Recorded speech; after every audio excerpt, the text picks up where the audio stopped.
Hi all అందరికీ నమస్కారం అండి. మనం ఈరోజైతే చాలా ఈజీ టేస్టీ అలాగే హెల్దీ అయిన మిల్లెట్ మటన్ పలావ్ చేసుకుందామండి.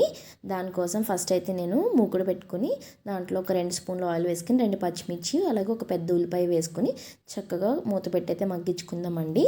ఇది మగ్గిన తర్వాత ఒకసారి కలుపుకుందామండి. నేనైతే మటన్ని 200 గ్రామ్స్ తీసుకున్నాను. ఇదైతే ఉప్పు, కారం, అల్లం వెల్లుల్లిపాయ పేస్ట్ అలాగే గరం మసాలా వేసి ఉడికించుకున్నానండి 3 విజిల్స్.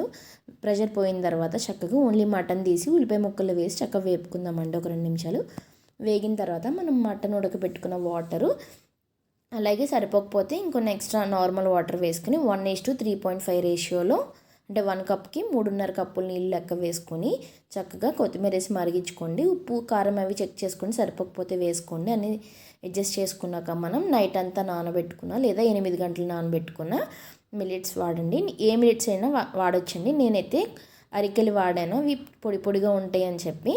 సో దాని అయితే ఉడికిపోయిన తర్వాత గ్యాస్ ఆఫ్ చేసి ఒక 5 నిమిషాల తర్వాత చూస్తే చక్కగా రెడీ అయిపోతుందండి. మీరు కూడా ట్రై చేయండి.